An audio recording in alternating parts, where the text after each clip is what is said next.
Hello everyone, welcome back to my channel. Hi అండి, అందరూ ఎలా ఉన్నారు? నేనైతే చాలా బాగున్నాను. సో ఈరోజు వీడియో వచ్చేసి మీకు కొబ్బరి ఉండలను ఎలా ప్రిపేర్ చేయాలంటే నేను మీకు ఈ వీడియోలో చూపించాలనుకుంటున్నాను. అండ్ అంతకంటే ముందు మా ఫ్యామిలీ మెంబర్స్ని కూడా మీకు పరిచయం చేయాలనుకుంటున్నాను. సో ఈయన మా ఫాదర్ అనమాట, కాకర్లమూడి శ్రీను, నా లైఫ్లో హీరో. మనకి ఈ లోకంలో నిస్వార్థంగా ఎవరైనా ప్రేమ చూపిస్తున్నారంటే అది ఖచ్చితంగా మన పేరెంట్సే అవుతారు. ఇంకంతకు మించి ఎవరు ఉండరండి. ఎవరైనా ప్రేమ చూపించినా అది జస్ట్ నటన మాత్రమే. సో మన పేరెంట్సే మనకు చాలా ఇంపార్టెంట్ అనమాట. సో నేను ఎప్పుడు మా పేరెంట్స్తోనే టైం స్పెండ్ చేస్తాను. నాకు మా నాన్న అంటే బాగా ఇష్టం, ఎందుకంటే ఆడపిల్లలకి ఎక్కువ తండ్రి అంటే ఇష్టం కదా. సో నాకు ఎక్కువ మా నాన్న అంటేనే ఇష్టం. అండ్ మా నాన్న కూడా నేనంటే బాగా ఇష్టం. సో మా ఫ్యామిలీలో మా మమ్మీ కన్నా కూడా నాకు మా నాన్న అంటేనే ఇష్టం. సో మేము ముగ్గురు అమ్మాయిలమండి. సో మా ముగ్గురు అమ్మాయిలమైనా సరే మా నాన్న ఎప్పుడు కూడా మమ్మల్ని ఎప్పుడు వేరుగా చూడలేదు, తక్కువగా కూడా చూడలేదు. సో మా నాన్నకి అబ్బాయిల కన్నా కూడా అమ్మాయిలు అంటేనే ఎక్కువ ఇష్టం. ఇంకో అమ్మాయిని ఇచ్చినా సరే పెంచుకుంటాను అనేలా చెప్తాడనమాట మా నాన్న. సో అందుకే మా నాన్న అంటే మాకు చాలా ఇష్టం. సో ఈరోజు నా తర్వాత అమ్మాయి అనమాట ప్రెగ్నెంట్గా ఉంది. సో తనకి కొబ్బరి మీద ఉందని చెప్పేసి అంది. అందుకే మా మమ్మీ మా డాడీ ఇద్దరు కలిసి కొబ్బరి అనేవి తయారు చేస్తారనమాట.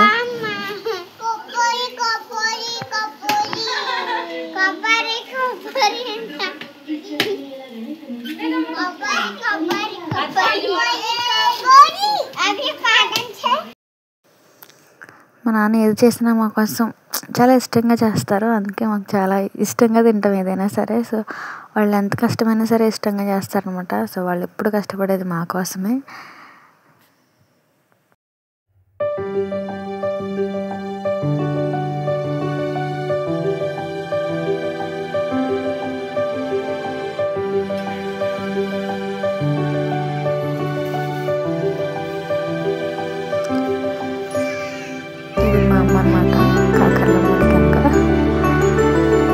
లెజెండరీ అని చెప్పొచ్చు, లెజెండరీ ఉమెన్ అని చెప్పొచ్చు. ఎందుకంటే మా చిన్నప్పుడే మా అమ్మమ్మ మా డాడీ చనిపోయారు. మా నాన్న మా అమ్మకి ప్రతి విషయంలో తోడైంది. ఇద్దరు కలిసి ఈ స్టేజ్కి వచ్చామంటే మా పేరెంట్స్ వల్లే. అండ్ చిన్నప్పుడు చాలా చాలా ప్రాబ్లమ్స్ అన్నీ ఫేస్ చేసాం, కానీ ఈ సిచ్యువేషన్లో మాత్రం ఎంత హ్యాపీగా ఉన్నామంటే దానికి మోస్ట్ హ్యాపీ స్టేజ్ ఏంటంటే మా పేరెంట్స్ అనమాట. ఎందుకంటే వాళ్ళు కష్టపడి చిన్నప్పటి నుంచి మమ్మల్ని కష్టపడి పెంచారు. మా ముగ్గురులో ఏది లోటు లేకుండా చూసుకున్నారు. మా ముగ్గురిని చదివించారు. ముగ్గురికి కావాల్సినట్టు చేశారు ప్రతి ఒక్కటి. వాళ్ళకి ఎప్పుడు సరే అయితే రెసిపీ అనేది ఎలా తయారు చేశారనేది నేను మీకు ఇప్పుడు ఎక్స్ప్లెయిన్ చేస్తానన్నమాట. అయితే కొబ్బరికాయలని ఏదైనా సరే మనం షాప్లో వేసుకున్న పర్వాలేదు, పర్వాలేదు, లేదా ఇంటి దగ్గర ఉన్న కొబ్బరికాయలు పర్వాలేదు, వాటిని పగలు కొట్టేసుకొని ఆ లోపల ఉన్న కొబ్బరి మొత్తాన్ని ఒక ప్లేట్లో తీసుకోవాలన్నమాట. సో మా నాన్నగారు కొబ్బరికాయలను పగలగొట్టి వాటిలో ఉన్న తీసేస్తుంటే మా అమ్మ చిన్న చిన్న కింద కట్ చేసింది. చాలామంది కోరుకుంటారండి. సో ఎవరి ఇష్టం అంటే ఒకవేళ కోరుకోవడం అనేది ఇబ్బందిగా ఉంది కనుక వాటిని చిన్న చిన్న ముక్కల కింద కట్ చేసుకొని మిక్సీ జార్లో వేసుకొని మెత్తగా చేసుకోవచ్చు. సో మనకి ఏదైనా పర్వాలేదు. సో మమ్మీ అయితే చిన్న చిన్న ముక్కల కింద కట్ చేసి మిక్సీలో వేసి కొబ్బరి ఉండలు అనేది ప్రిపేర్ చేస్తాను అనమాట.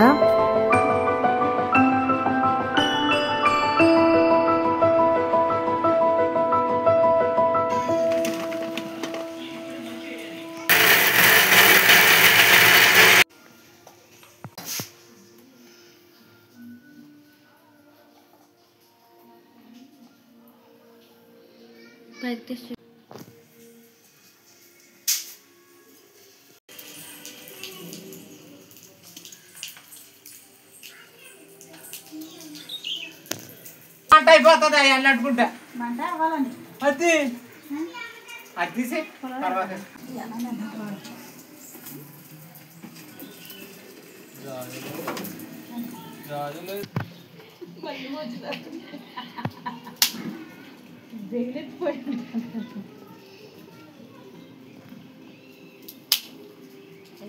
ఏదో చేతి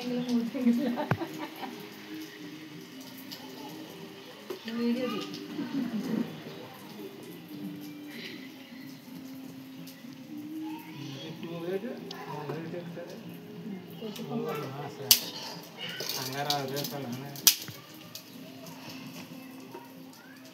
తెచ్చి పొలాలు పెడతామండి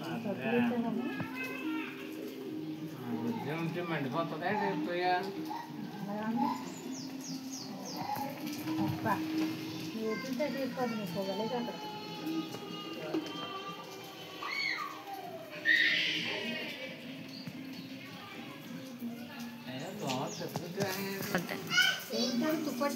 మన వేసినవి అన్నీ బరకం తీసుకున్నాను.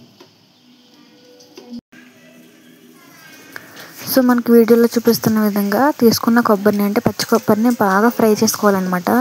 సో గోల్డెన్ కలర్ వచ్చేంత వరకు నార్మల్గానే ఆయిల్ ఏం వేయకుండా జస్ట్ కొబ్బరిని మనం ఫ్రైగా చేసుకోవాలి. బాగా ఫ్రై అయిన తర్వాత మనకి పాకం అనేది పట్టుకోవాలన్నమాట. సో ముందు కొబ్బరి అనేది బాగా ఫ్రై చేసుకోండి.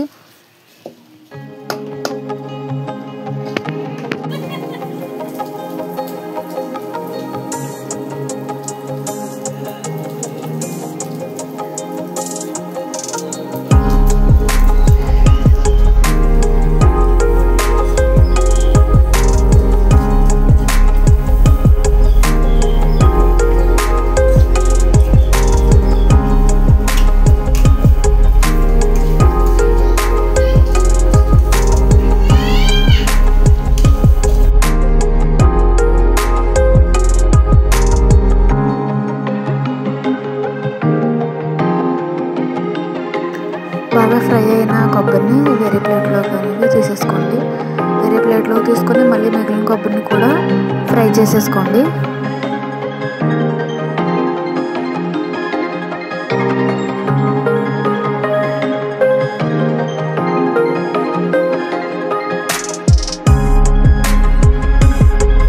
తర్వాత అదే గిన్నెలో మనకు కావాల్సినంత బెల్లం అనమాట. మనకి ఎంత కావాలనేది టేస్ట్ అంటే కొంచెం షుగర్ ఎక్కువ తీసుకోవాలి, ఎక్కువ తీసుకోవచ్చు.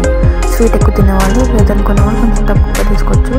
సో బెల్లంని ముక్కలుగా చేసుకొని మనకి పాకం పట్టేలాగా వేసుకోవాలండి. మా అమ్మ అయితే షుగర్ కూడా యాడ్ చేసింది. షుగర్ తినని వాళ్ళు దాన్ని స్కిప్ చేయొచ్చు. సో అయితే కొంచెం టేస్ట్ బాగుండడానికి షుగర్ యాడ్ చేసింది అనమాట. సో పాకం అనేది గట్టి పాకం వచ్చేంత వరకు కూడా మనం దాన్ని మరగనివ్వాలన్నమాట.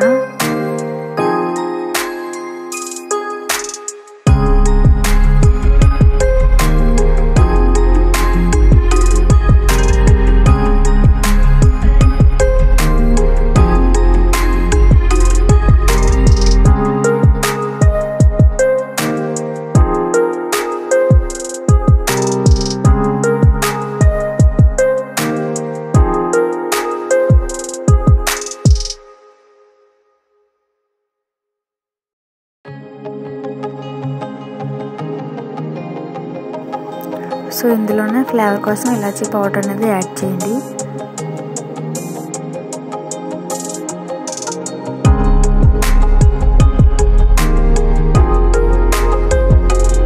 సో పాకం దగ్గరకు వచ్చిన తర్వాత మనం ముందుగా ప్రిపేర్ చేసుకున్న కొబ్బరిని అందులో వేసి బాగా మిక్స్ చేయండి.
వీడియోలో చూపిస్తున్న విధంగా పాకం మొత్తం ఆ కొబ్బరికి పట్టేసేలాగా మొత్తం కలుపుతూ ఉంచండి.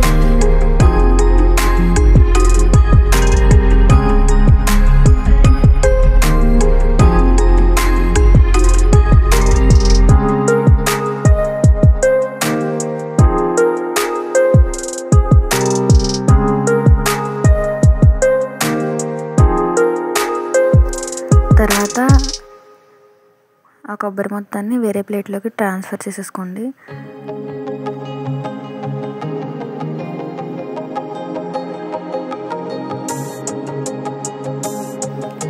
కొంచెం చల్లారిన తర్వాత కొంచెం తీసుకొని చట్నీని వంటలా ప్రిపేర్ చేసుకోండి. సో మా మమ్మీ మీడియం సైజులో చేస్తుంది, కొంతమంది చిన్నగా చేసుకుంటారు, కొంచెం పెద్దగా చేసుకున్నా పర్వాలేదు. సో కొంచెం వేడిగా ఉన్నప్పుడే ట్రై చేయండి, ఎందుకంటే మరీ చల్లారిందంటే అది పొడిపారిపోయింది అనమాట. సో ముందు చేయడానికి రాదు. సో అందుకని చెప్పేసి కొంచెం వేడివేడిగా ఉండగానే మా మమ్మీ ఉండనేవి చేయడం స్టార్ట్ చేసింది.